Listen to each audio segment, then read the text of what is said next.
Bonjour à tous et bienvenue dans ce nouveau cas d'école. Comment embarquer ses salariés et franchir l'étape de l'entreprise à impact positif. Je suis Pascale Guiffant, je suis cofondatrice d'Openland et j'aurai le plaisir d'animer cette table ronde qui accueille Marie Gabory, directrice associée de Tuvalu. Bonjour Marie. Bonjour. Kevin Goujon, cofondateur d'Ngo Shoes. Bonjour. Bonjour Kevin. Et Marion Andro, cofondatrice de l'agence B-Side. Bonjour. Bonjour. Alors, aujourd'hui, nous allons discuter et nous aurons également 2 témoignages d'entreprises Bicorp ou entreprises à mission, Cedreo et Connexing, qui vont nous dire comment ils ont embarqué leurs salariés sur cette grande aventure de l'entreprise à impact. Mais d'abord, je souhaiterais que nos invités puissent présenter leur entreprise et quels sont leurs objectifs d'impact dans l'organisation qu'ils pilotent. Marie, peut-être, est-ce que tu veux commencer ? Avec plaisir. Alors, Tuvalu, on est éditeur de logiciels et on s'est créé pour avoir un impact positif sur les organisations. Notre logiciel permet, donc notre mission, notre raison d'être, parce que c'est ça comme ça qu'on se présente quand on est une entreprise à mission, notre raison d'être est de permettre à tous les décisionnaires d'intégrer au cœur de leur stratégie leurs impacts, leur stratégie climat et leur RSE. Donc voilà pour la mission. Et donc on a une équipe, donc on existe depuis 2012, une équipe de 15 salariés, tous engagés pour notre mission. Bravo, super. Kevin, tu veux nous dire de Oui, donc Ngo Shoes, créé en 2017 par Ronan et moi, donc marque nantaise de basket équitable et solidaire. Avec Ronan, on se connaît depuis le lycée, et puis les voyages nous ont amenés à créer notre entreprise. Le but de l'entreprise, avant de parler de chaussures, c'était de créer du sens. C'était vraiment de ça dont on a eu besoin. Ronan a vécu plusieurs années au Vietnam, et donc c'est tout naturellement qu'on s'est lancé là-bas. L'idée, c'est de travailler de manière éthique dans la production de chaussures et d'ailleurs maintenant de sacs à dos au Vietnam. On travaille avec 3 coopératives d'artisanes qui ont le savoir-faire traditionnel du tissage à la main. Ces tissages, ces motifs ethniques, on les retrouve sur nos baskets. C'est ce qui en fait l'identité et l'originalité. Et le but est de travailler avec elles de manière équitable pour les faire vivre de leur savoir-faire et de le préserver. On est en partenariat également avec une ONG qui s'appelle Saobienne, à qui on reverse 2% de notre chiffre d'affaires pour les aider à construire des écoles. Donc c'est eux qui sont en lien avec les autorités locales au Vietnam pour définir les besoins en termes d'infrastructure. Donc on a construit 4 écoles avec eux depuis le début du projet en 2017. Et cette année, on a lancé notre première collection de baskets fabriquées à partir de matières recyclées, notamment bouteilles de plastique recyclées. Idem pour notre sac à dos qu'on vient de sortir. Et là, ça s'inscrit dans une logique environnementale dans le but de réduire notre impact carbone lié à notre production. Et d'ailleurs, pour ça, on vient de commencer un bilan carbone avec Tuvalu, justement. Donc, on en est au tout début, donc on n'a pas encore de chiffres, etc.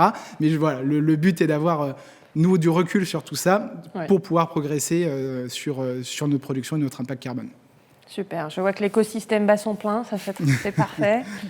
Marion Oui, l'agence B-Side est une agence de communication à Nantes qui compte 22 personnes. C'est une agence assez ancienne qui s'appelait Alphacom au moment de sa création et qui était une agence assez classique, j'ai envie de dire. Donc le chemin vers l'impact positif, il se fait dans la durée et on est encore sur le chemin.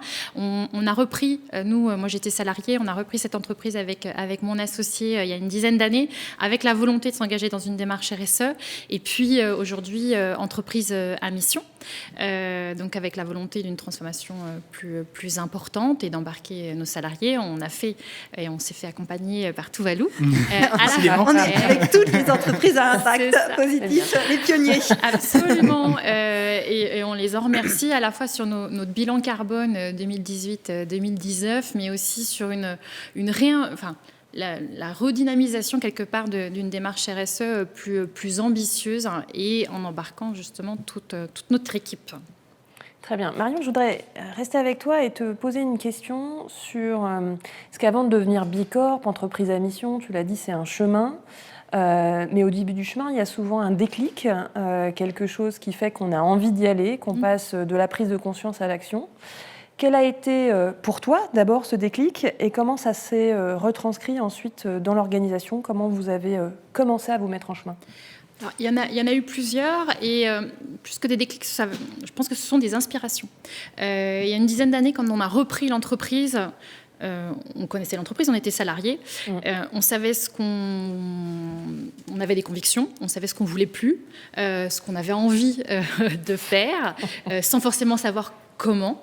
À cette époque-là, moi j'ai intégré, et ça se crée, dirigeant responsable de l'Ouest, donc aux côtés de dirigeants aussi extrêmement inspirants qui étaient bien plus avancés que moi, mais en tout cas ça a donné de la matière pour ça. Ingrid de son côté est entrée au CJD, ce qui nous a permis aussi nous d'apprendre le métier de dirigeant, hein, quand même, c'est un peu ça, mais en intégrant des valeurs qui nous étaient chères. Et effectivement, c'est l'accompagnement aussi. Enfin, on était aux côtés de certains clients, certaines entreprises qui étaient déjà engagées. Je pense à CETI Belém, par exemple, qui étaient déjà sur des chemins et qui, pour nous ont fait vraiment, qui nous ont inspirés et on a vraiment eu envie d'y aller, quoi. Ok. Est-ce que tu peux nous dire un peu, parce que tu as parlé de RSE, d'entreprise à mission, comment ça a évolué, comment vous êtes monté en maturité sur ces sujets? Oui, tout à fait.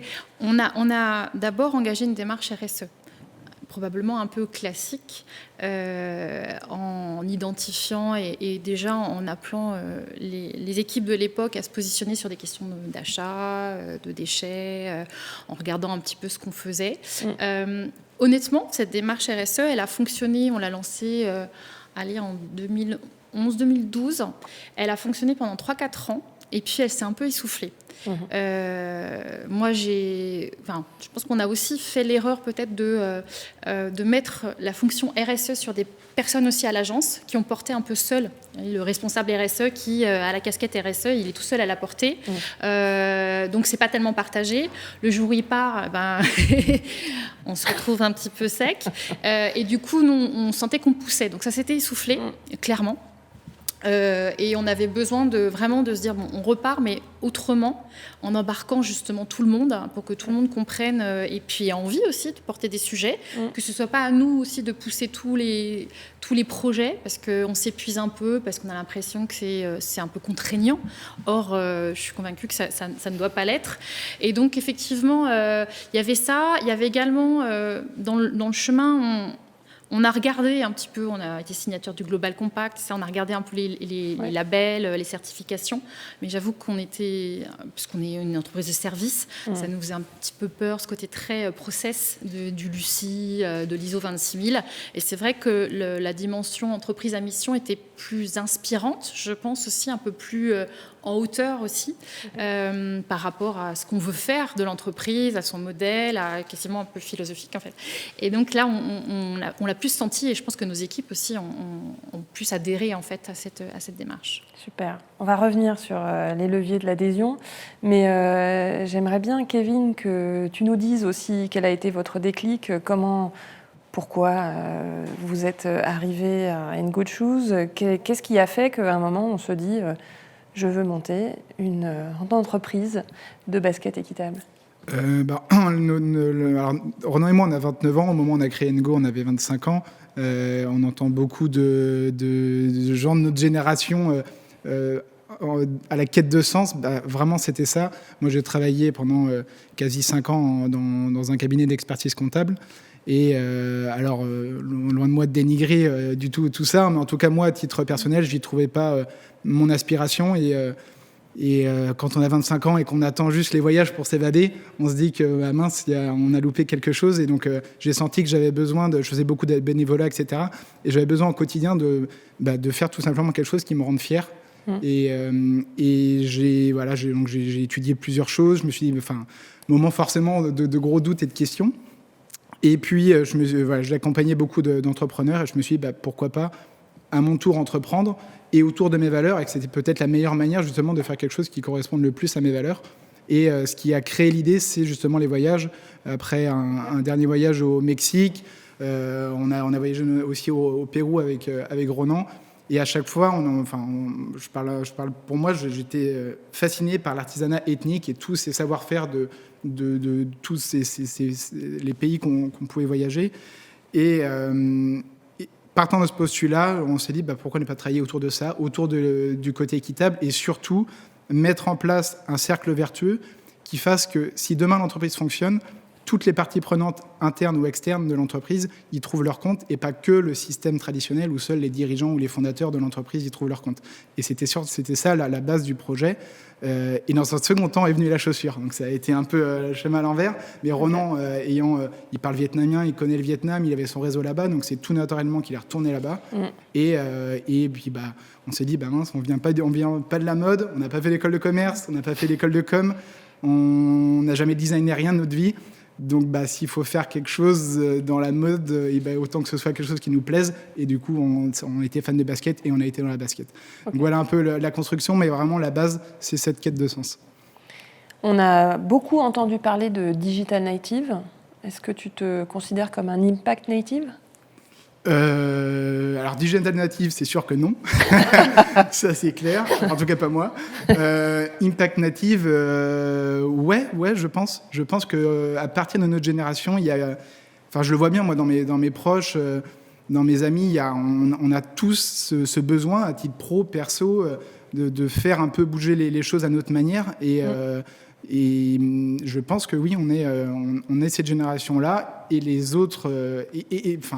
on n'est pas que, d'ailleurs, quand je dis ça, on ne peut pas dire qu'on n'est que cette seule génération à faire ça. On voit bien que maintenant, tout le monde est concerné par ce sujet-là. Moi, mes parents l'ont été bien avant moi, et je pense que c'est aussi leur éducation qui a fait que. Donc, toutes les générations le sont. Les nouvelles générations, et comme même mes grands-parents, je vois bien qu'ils ont eux aussi c'est la force des choses qui fait qu'ils ont ces problématiques en eux, donc je pense que ça concerne vraiment tout le monde maintenant. Super, merci. Marie, est-ce que tu peux nous parler de ton déclic à toi ? Je vais reprendre le côté impact natif, mais je me suis rendu compte après coup qu'en fait j'étais vraiment tombée dedans. Enfin, j'ai grandi en pleine nature. Mon père il travaillait sur les économies d'énergie quand je suis née. Donc si vous voulez, j'ai jamais eu d'autres constructions en moi que l'environnement. Donc après j'ai fait une école de commerce, j'ai passé par des grandes entreprises, pas longtemps, mais un petit peu. Et quand j'ai créé Tuvalu, ça faisait déjà 4 ans que je travaillais sur les études environnementales. Donc c'était à l'origine du projet de contribuer à aider les autres entreprises à intégrer en elles et à leur donner les outils pour piloter ça et pour intégrer au cœur de leur stratégie, j'ai déjà dit. Les déclics, ils viennent quand même en grandissant, en devenant plus nombreux. Donc on avait travaillé la vision dès le début, mais on l'a retravaillé ensemble. Et puis, il y avait le déclic Bicorp quand même, où il y a ce côté où c'est notre métier, donc on le fait pour les autres tout le temps. Et quand on veut, à un moment, on se dit, si on le fait nous, qu'est-ce qu'on fait ?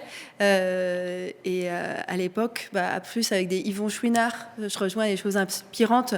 En plus, c'est un surfeur, moi j'adore le surf. Donc on retrouve des choses comme ça. C'est des Patagonia, c'est une super entreprise. Donc, et Bicorp, on a voulu rejoindre cette communauté d'entreprises qui était super pionnier. Donc nous, c'est un peu l'esprit pionnier. Je veux dire, les déclics, c'est de dire c'est quoi le nouveau truc avant que ce soit le moment. Donc on s'est plongé là-dedans en 2016 et c'était la curiosité. Et alors comment, avec un esprit pionnier, comment est-ce qu'on embarque ses salariés, les membres de son organisation ? Quels sont les leviers que tu as utilisés, que tu utilises aujourd'hui pour justement prendre ce chemin ?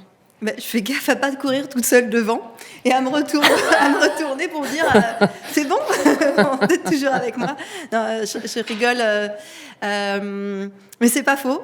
Donc de temps en temps se poser sur des grands sujets, donc climat, RSE, impact, tout en gardant. Il y a des gens qui ont plus envie de nouveautés, puis d'autres qui aiment bien prendre le relais, il en faut aussi, puis d'autres qui sont dans le code et dans le logiciel. Donc chez nous, il y a pas mal de personnes dans l'écosystème. Le gros projet qui est né avec le confinement, c'est... alors nous, on ne dit pas entreprise libérée parce qu'on n'a jamais été emprisonné, mais c'est donc on appelle ça Lola, le projet Lola, inspiré de Lolacratie, qui est plus une gouvernance organique. Et là, on est en plein dedans. Donc, comment on construit des cercles, comment chacun a un rôle, comment on décide tous ensemble. Et on va avoir après notre... Donc ça, c'est super. Je pense que tout le monde est dedans. vraiment. Quelques séminaires au vert ou au bord de la mer, ça aide aussi pour lier ça à quelque chose de fun. C'est super important. Bon, voilà, il y a plein de... Et la recertification Bicorp qui arrive l'année prochaine, qui va être aussi un moment un peu collectif. Ok. Voilà. Donc pas de responsable RSE qui gérera tout seul la certification. Non, en plus, c'est vraiment différent de le faire. Enfin, c'est hyper instructif de le faire pour soi quand on le fait en permanence pour les autres. Et souvent, je leur dis ça. Tu vois là, on l'a fait le bilan carbone pour Tuvalu nous-mêmes, et ils ont pris conscience. Et c'est mon administratrice d'ailleurs qui l'a fait, qui elle, c'est pas son métier. Donc, elle dit, j'ai bien compris. Donc, c'est un bon levier. Super. Marion, quel est le levier justement dans ton entreprise ? Comment les salariés se sont sentis engagés sur ce chemin de l'entreprise à mission ? Est-ce qu'il y a quelqu'un qui anime la démarche en interne ? Comment ça fonctionne ? Alors, il y a eu, dans la phase 2, en fait, il y a eu un moment fondateur qui a été animé par Tuvalu, à la mer, dans un moment ouvert. Effectivement, on s'est posé collectivement. On ne savait pas, voilà, on avait envie d'y aller, on avait envie de donner plus d'ambition, mais honnêtement, on ne savait pas exactement encore ce que ça allait donner. Et pendant 2 jours, on a réfléchi collectivement. De ça a émergé, en fait, une ambition, des objectifs à court, moyen, long terme aussi, pour pouvoir se projeter, pour pouvoir commencer par des actions concrètes, pour pas être trop sur des plans sur la comète, un peu conceptuels. Ouais. Enfin, on voulait vraiment avoir ces différents temps, et c'est vrai qu'on a été aussi conseillés là-dessus. Il y a 4 grands piliers et groupes de travail où absolument l'ensemble des équipes se sont inscrits au moins à un des groupes. Donc un groupe qui est plus sur la qualité de vie au travail, une dimension plus sociale. Un qui est sur nos pratiques, agence, notre impact, mais en tant qu'agence, en tant qu'entreprise. Un sur notre business model, sur la façon dont on fait notre métier, sur la façon dont on bosse avec nos parties prenantes, et un autre sur l'engagement sociétal, le mécénat, voilà. Et donc chacun s'est inscrit dans un groupe, et on a laissé en fait la main à ces groupes-là qui sont autonomes. La volonté, justement, c'était pas d'être push ou d'être dans le contrôle. L'idée, c'était bien sûr de faire émerger des chantiers, des envies aussi à court, à moyen terme et à long terme. Ouais. Mais et ça, on s'est rendu compte qu'en fait, ce qui était génial, c'est que les chantiers avançaient tout seuls, sans qu'on ait besoin de dire attends, on est où, voilà. Et ça avançait tout seul. Il y a des trucs forcément qui on se cherchait un peu, où on pensait aller là et puis on va ailleurs, etc. Mais c'est ça qui est intéressant. Et donc au bout d'un an, là, on s'est dit on a avancé sur tout ça, et on est en train de définir justement on a déjà défini nos futurs chantiers, mais voilà, ça fonctionne. D'accord. Ouais, ça fonctionne. Donc, laisser de l'espace. Laisser de l'espace. Il faut trouver des temps pour réimpulser. Là, c'est vrai que la période de confinement, honnêtement, ça n'a pas été hyper simple parce qu'on a eu plein de boulot, parce qu'on a été aussi très focus sur les projets clients. Et ce côté collectif, ça marche. Mais on aimerait bien se revoir pour pouvoir... Parce qu'effectivement, quand on est 22, la visio, très bien. Mais c'est vrai qu'à un moment donné, un groupe de travail, on a des idées, ou on note, vraiment, il y a une co-construction. C'est quand même super riche. Donc, je crois qu'effectivement, on aimerait tous se revoir. Oui. J'en profite d'ailleurs pour passer un petit message à nos auditeurs. N'hésitez pas à poser des questions sur le chat à nos intervenants. Ils y répondront, évidemment. Kevin, avec NGoShoes, quels sont vos leviers d'engagement pour les salariés, mais aussi pour vos partenaires ? Vous avez une chaîne de valeur qui est très importante. Comment est-ce que vous travaillez et est-ce que ces enjeux de mission, d'impact, est-ce que ce sont des leviers de marque employeur, par exemple ? Comment est-ce que vous avez engagé vos salariés ? Alors, c'est vrai que nous, on ne s'est pas posé toutes ces questions-là au début, puisque... ça a été en fait tout naturel. On a fondé l'entreprise sur ça. Donc en fait, on arrive maintenant sur ces questions-là de Bicorp, d'entreprise à mission, etc. De manière générale, que ce soit au Vietnam, en France, les partenaires, prestations de services, etc. On essaie de travailler avec des gens qui partagent nos valeurs. C'est quelque chose, et ça c'est même à titre personnel, d'avoir des gens qui ont les mêmes convictions que nous, c'est hyper important pour nous. On est par exemple là en train de recruter une responsable ou un responsable communication, et ça fait partie évidemment des critères de sélection. Voilà, et on le sent.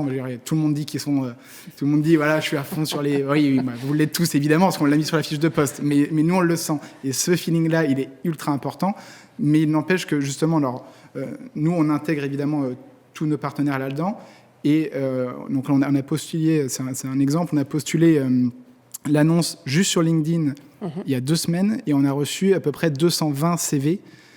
Et tous, alors encore une fois, il faut voir le vrai du faux, mais tous nous ont dit qu'ils avaient un besoin de sens. Et on a eu des gens de tout âge qui ont postulé, des gens qui n'avaient rien à voir avec la mode, qui n'avaient jamais travaillé dans la mode, et ça nous a surpris, agréablement surpris. On s'est dit, OK, donc il y a vraiment un grand besoin de sens.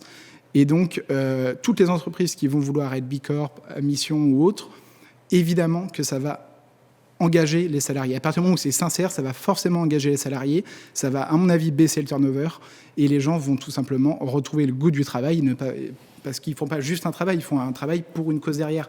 Et moi, l'ayant connu avant de créer Ngo, c'est ce qui me manquait.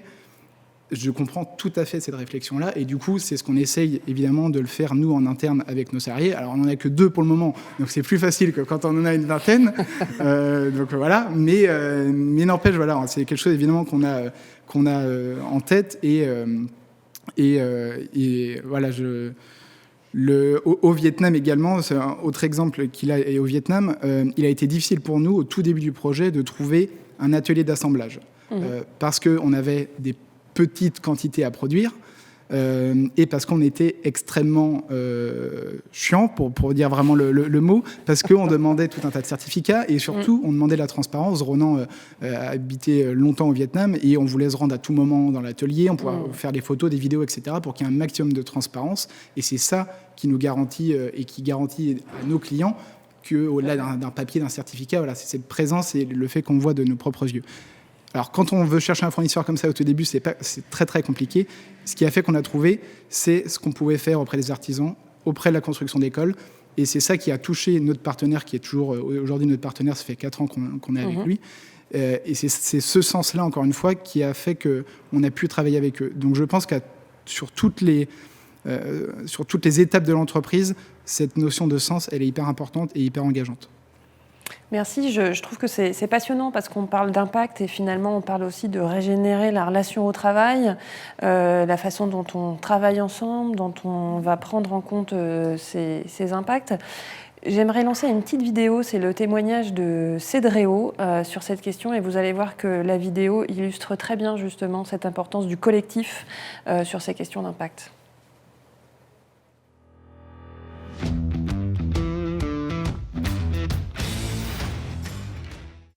Le premier facteur clé de succès, ça a été d'impliquer l'ensemble de l'équipe. Chaque personne chez Cédréo dispose de 6 jours par an pour s'impliquer sur des missions à impact dans tous les départements.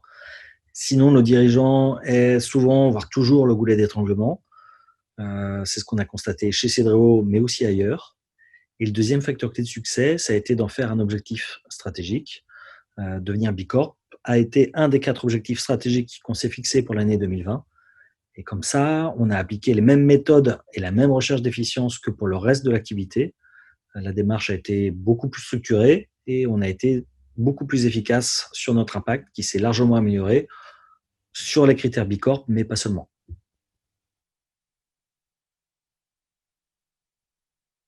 Ce que j'apprécie particulièrement dans la réalisation des actions RSE, c'est le côté transversal de ces projets. Ça nous permet de travailler avec des collègues avec qui nous ne sommes pas forcément en interaction directe au quotidien, et donc d'aller plus loin en termes de cohésion d'équipe. Participer à la RSE permet de prendre conscience de l'impact de mes actions et travailler avec mes collègues pour trouver les alternatives, les bonnes pratiques pour que nous ayons un impact positif.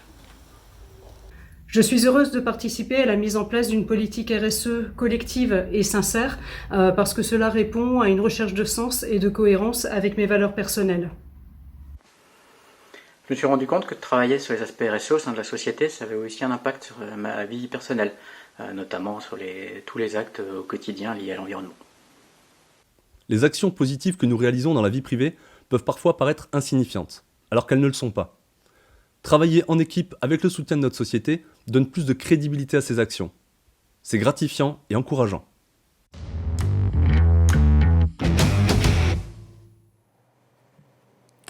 Merci à Cédréo pour ce témoignage collectif sur leur démarche. Alors, justement, j'aimerais bien qu'on continue à parler de collectif et d'écosystème, puisque ces questions d'impact, elles vous amènent finalement à rendre compte à vos parties prenantes, mais aussi à montrer à vos clients que l'impact que vous affichez et dont vous parlez est réel et se traduit dans vos offres.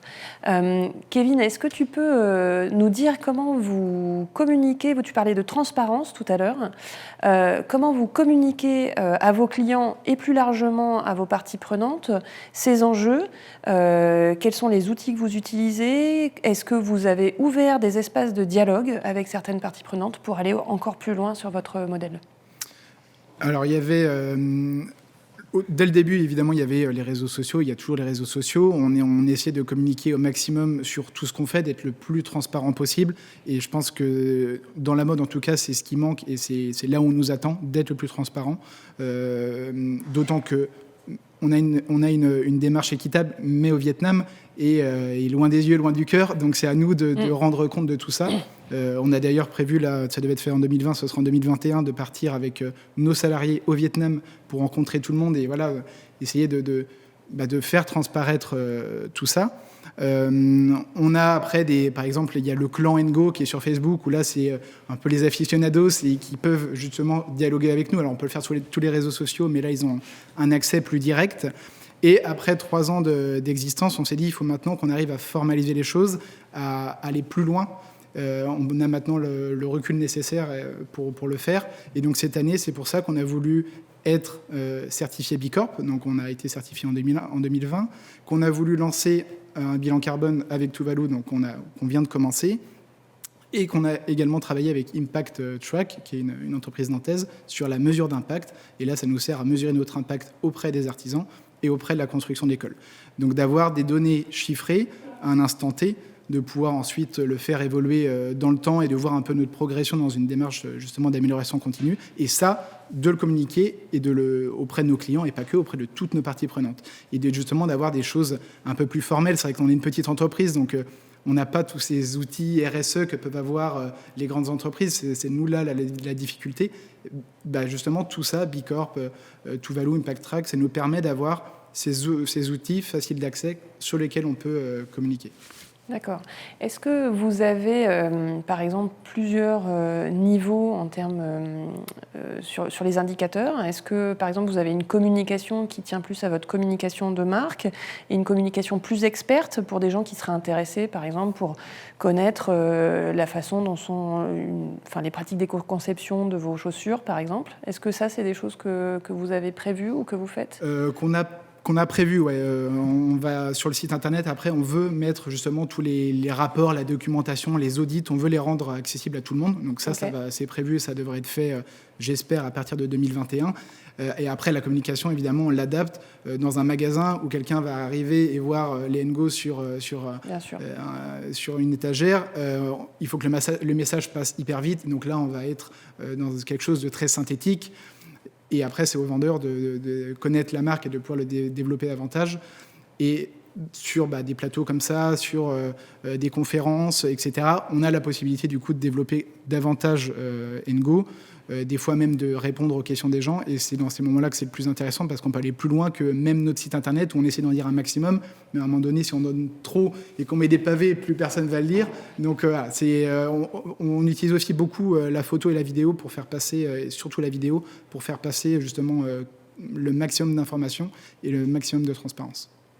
Alors, on parlait tout à l'heure de Patagonia. Patagonia s'est fixé une mission d'impact, mais aussi d'influencer finalement le secteur de la mode et de le faire bouger.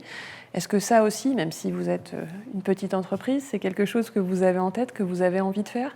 Oui, complètement. Alors Patagonia, oui, excellente marque. J'en ai pas là, mais d'habitude j'en porte. Ça aurait été génial que j'en porte. Ça aurait été un peu le rappel. Oui, en toute modestie bien sûr, parce qu'on n'a pas du tout envie d'être moralisateur, mais en tant que marque engagée, forcément, on doit responsabiliser un minimum notre clientèle ou au-delà de notre clientèle. Ça passe notamment par, là en ce moment, il y a le Black Friday. Fago a lancé Make Friday Green Again et a rassemblé des centaines de marques françaises et européennes autour de ce mouvement. Et l'idée, justement, c'est de sensibiliser les gens sur l'impact de la mode et de dire, voilà,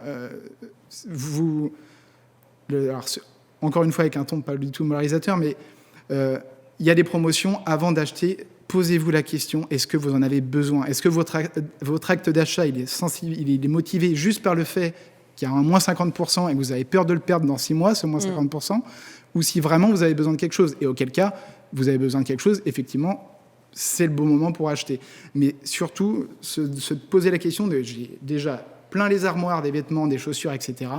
Il y a des déchets de vêtements à n'en plus finir. Donc, réutilisons ce qu'on a déjà produit, soit par le recyclage, soit par le don, ou la réparation, etc.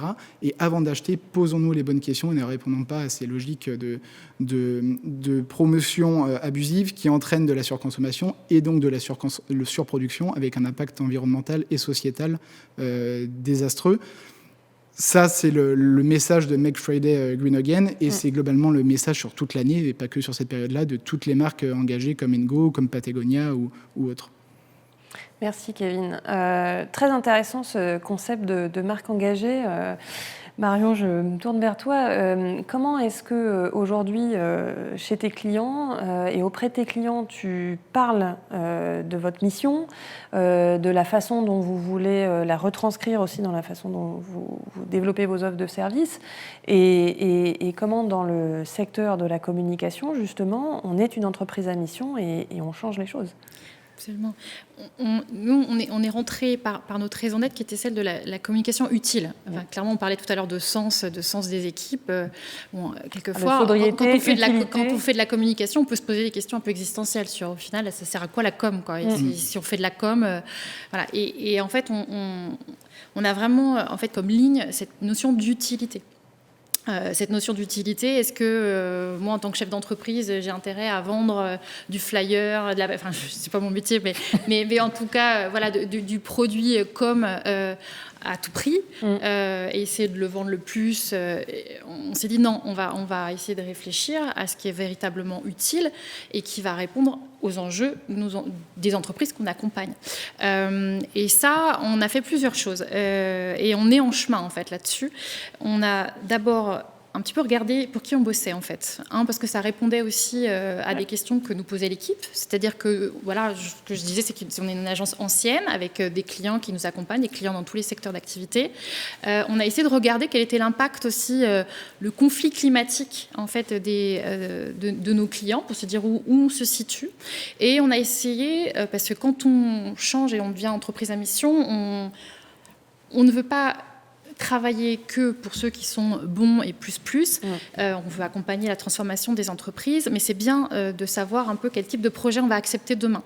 Et on avait des équipes qui disaient, attendez, là, vous allez faire la com d'une boîte, est-ce que vous êtes sûr? Est-ce que finalement, on ne va pas valoriser une boîte qui a peut-être des pratiques, etc. Et vraiment, on s'est posé des questions clés, on continue à se les poser. Mais le fait de mettre un peu à plat les collaborations qui étaient souhaitées, des collaborations qui étaient possibles et qui nous semblent utiles parce qu'on va aider la boîte à se transformer, parce qu'elle a besoin elle-même d'embarquer ses équipes, et elle a besoin de, si on est dans le textile par exemple, une boîte qui change de modèle, elle a besoin de le faire savoir, de le faire comprendre aussi. Et puis des collaborations aussi non souhaitées. Et ça veut dire que, alors on ne vire pas nos clients, c'est pas la question, mais il y a certaines collaborations qu'on n'accepte plus. Et quelque part, être entreprise à mission, c'est plus facile aussi pour dire non. Mais j'ai testé, voilà, parce que il y a des choses où on est moins à l'aise. On n'était pas à l'aise déjà il y a quelques temps. Et effectivement, aujourd'hui, c'est plus facile. Donc, on est dans ce chemin-là. Effectivement, vis-à-vis de nos clients, on va les embarquer là-dedans, parce qu'on va se lancer dans quelque chose d'un peu plus ambitieux sur l'éco-conception. Alors l'éco-conception, quand on fait des services, peut faire des magazines, on peut faire des sites web, et ce sera intéressant d'aller un peu étirer justement la chaîne de valeur, parce que le mag, une fois qu'on a fait le bon format, les encres végétales, le papier, etc., oui, mais au final, compte tenu de son enjeu à cette entreprise, est-ce qu'elle a besoin de faire un mag? Est-ce qu'elle a besoin de le faire comme ça? Comment? Et puis quel est l'usage? Quelle est la fin de vie de son produit? Comment on peut le réinjecter quelque part, peut-être dans le circuit? Enfin, il y a toutes ces questions-là qu'on est en train de se poser, et on va embarquer quelques clients et fournisseurs là-dedans. Je rebondis juste sur ce que tu dis, parce que je rejoins à fond. Nous, dans la même démarche, on se pose une question. On ne s'est pas posé la question au début, on a fait de la pub. On a fait de la pub sur Facebook, on a fait de la pub sur Google, et on en fait toujours, même si on a réduit la voilure. Aujourd'hui, on se pose la question d'arrêter la pub. Justement, pour ces choses-là, là, tout à l'heure, je parlais de production éthique, mais ça va au-delà de la production. Et donc, Régis, qui nous a rejoint en septembre, qui est le responsable e-commerce, lui, il est à fond pour ça, et du coup, il a mis ça sur la table, et il a bien fait. Donc, justement, les salariés qui sont moteurs, etc., c'en est une preuve. Et aujourd'hui, on se pose la question, est-ce qu'une marque comme Ingo, est-ce qu'on doit faire de la pub sur Facebook ou Google? Est-ce qu'on doit soutenir les GAFA? Voilà, c'est une vraie question, et du coup, peut-être que 2021, on prendra la décision d'arrêter et de communiquer autrement, tout simplement. Et du coup, c'est un levier d'innovation.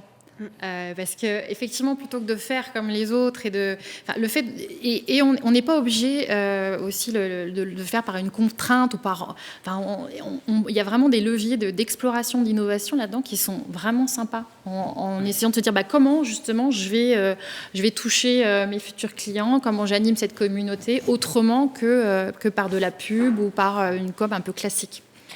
Et alors du coup, avec qui est-ce que tu te poses ces questions? Parce que j'imagine évidemment que tu les poses avec les personnes qui composent l'entreprise, mais est-ce que tu as aujourd'hui un comité d'impact, des parties prenantes vers lesquelles tu peux te tourner pour justement échanger sur ces enjeux qui sont pas évidents? Il y a des dilemmes souvent quand on traite de ces sujets, donc... Oui, alors l'entreprise à mission demande à ce qu'on crée un comité de mission, comité d'impact qu'on a créé. On est au tout démarrage, donc on va se voir en début d'année prochaine.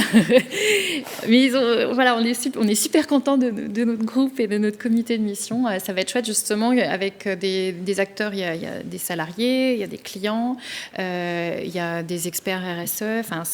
Et on va se poser, c'est des questions de stratégie en fait. Ouais. Donc on va s'inspirer, on va aussi rendre des comptes sur notre niveau d'avancement.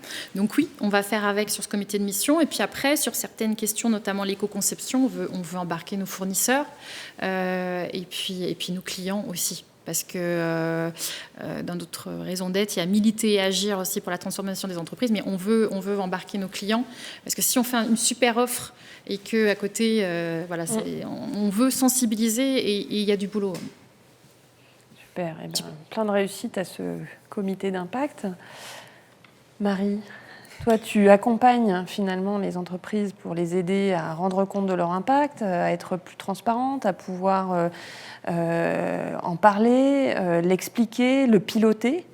Mais chez Tuvalu, comment ça se passe? Bonne question, hein. On dit toujours qu'on est les plagieux. Non, mais déjà, on a créé un petit collectif. Donc les Bicorp, c'est un lieu d'influence qui est fort et on réfléchit beaucoup sur ces questions-là. Il y a la communauté des entreprises à mission qui est à Paris. J'avais participé et c'est des échanges de très bonne qualité. Mais on voulait aussi être actifs entre Nantais. Donc, je participais aux dirigeants responsables de l'Ouest et on a créé un collectif très informel. Donc, on y est tous. Voilà, on se retrouve. C'est pas un hasard, on se retrouve tous ici. Plus pour des petites entreprises qui voulaient échanger sur ces sujets-là. Donc, on se teste ensemble sur les comités d'impact. Pour nos clients, donc il y a plein d'étapes. Déjà, qui on met dans notre comité d'impact. Et nous, on se pose encore la question parce qu'on voudrait un peu construire le comité d'impact de nos rêves. Donc 2021, voilà. Donc c'est aussi un vrai plaisir qui on peut inviter pour discuter de tous ces enjeux-là. Donc on ne l'a pas encore, on va être clair. Par contre, on a travaillé sur la méthodologie. Et ça se structure, et c'est vrai que c'est ce qu'on fait. On a dit que c'est de la stratégie. On a des axes d'engagement. Ces axes, ils sont liés avec des enjeux. Et on a beaucoup travaillé là-dessus pour notamment classifier ces enjeux d'impact. Et on l'a, donc c'est à disposition, et à l'Impact Observer, impact-observer.com. C'est une démarche collective. Et comment, à quels enjeux on contribue. Donc nous, on va contribuer concrètement aux enjeux du changement climatique. Et là, on peut compter le nombre d'entreprises qu'on a réussi à s'engager dans une démarche de réduction avec des objectifs de réduction. Combien on compte de tonnes de CO2 ? Alors, il y en a quelques-uns qui font monter énormément le compteur. Et c'est, voilà. Et combien, progressivement, on va pouvoir voir les choses se réduire. Donc, combien de tonnes on a contribué à économiser. Là, ce sera notre vrai impact. Mais ce n'est pas facile à mesurer. Et puis après, sur la RSE, des choses plus concrètes. Combien de comités de direction utilisent Tuvalu pour piloter et donc vraiment ont des réunions, ou alors combien de personnes on a formées, sensibilisées, etc. Donc on aime bien compter, nous c'est notre job, donc on a plein d'indicateurs, et ensuite on essaie de le piloter avec nos propres outils, donc forcément on a déjà testé ça. Super, merci Marie. On va continuer avec un témoignage de Connexing, qui fait partie du fameux groupe qui a cité Effectivement, Marie. donc j'ai fait partie du comité d'impact de Connexing pour tester un petit peu avec eux. C'est parti. Qu'est-ce que l'entreprise à mission a apporté à une société comme Connexing et qu'est-ce qu'elle peut vous apporter demain ? Première chose, c'est une démarche structurante. Une démarche qui en fait inscrit une stratégie sur le long terme et qui permet d'avoir en fait d'embarquer l'ensemble des collaborateurs. Comment s'y est pris Connexing et comment nous conseillons de s'y prendre ? Eh bien, nous avons, plutôt que de choisir des prestataires extérieurs, nous avons tout internalisé chez Connexing. Nous avons commencé donc par plusieurs brainstorming à définir nos valeurs qui se résument par l'acronyme EPOC, explorer, protéger, oser, connecter. Ensuite, nous avons défini notre raison d'être et notre mission avec une version en anglais pour démontrer notre internationalisation et une version en français pour ancrer notre démarche territoriale. La version française, c'est connecter les humains et les organisations et réunir solutions technologiques et respect de la planète. Ensuite, nous avons continué cette démarche grâce à l'écosystème nantais et notamment grâce à Marie Gabory de Tuvalu en définissant l'impact que nous souhaitions donner et la mesure d'impact que nous souhaitions réaliser en nous appuyant sur en fait les objectifs de développement durable de l'ONU, en choisissant 3 sur lesquels nous pensions être légitimes pour mesurer l'impact et en définissant pour chacun de ces 3 ODD 3 indicateurs de mission. Nous avons finalisé la mission en définissant un comité d'impact réunissant nos parties prenantes, nos clients, fournisseurs, salariés, associés, spécialisés à mesure d'impact et associations qui en fait nous aident dans la mission. Alors un cas très complet avec Connexing.